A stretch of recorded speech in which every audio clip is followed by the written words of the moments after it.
So if I can start by asking, how are you offsetting the margin erosion of wholesale voice services? I mean, it's well known that voice eventually is heading towards what we call this commodity, and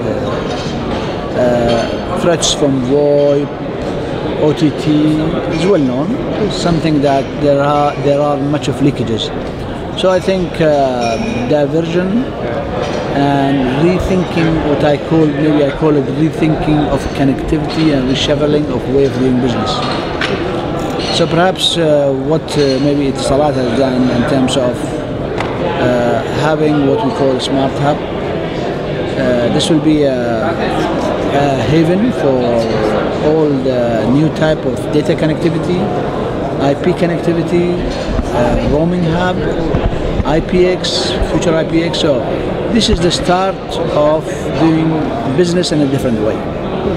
And I think that's something that could be in the right direction, while at the same time we still push the voice to the optimum in terms of revenue.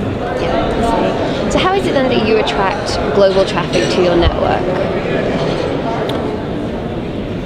I mean, one of the important issues for all the operators is quality of service. Today, even many of the calling card companies which are available in Europe and somewhere else, they care for quality anything than anything else because of experience. I mean, they had in the past they had experience of using bad quality. Some of these companies ended up closing up. So quality is quite important. Ever since we have been in business, I mean, we do care about quality. Customer experience for us is quite important. That's how I think maybe with time you will know that, okay, if I deliver a circuit to Mr. X, he will be of good quality. Likewise, we look at our partners also that they provide good quality. Nowadays, with roaming, mobile connectivity, quality takes priority. And if I can ask, obviously, there's a lot more data services coming into the wholesale offering. What do you predict will be the next big opportunity for revenues in terms of data services?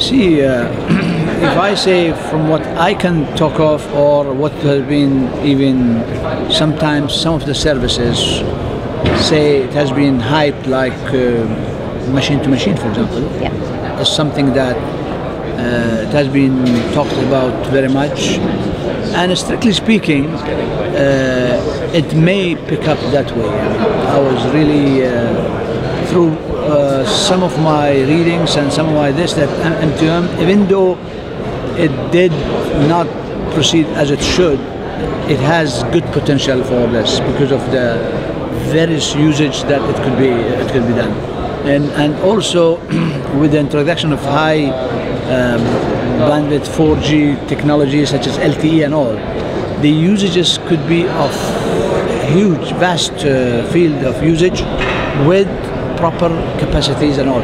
So I think one day that's going to be very much important, I think. And just final question for you. Do you think investment in content delivery networks will enable carriers to monetize these content players, these over-the-top players? Whether, regardless of what will be the result, in my opinion, carriers have no choice but to do something along those lines. Invest in content delivery. Exactly. Now, how do you do it? That's another thing. And I would say that we call everything smart. Smart partnership could be the best way out. Okay. Okay? Okay, thank you so much for taking the time to sit with us. I really appreciate it.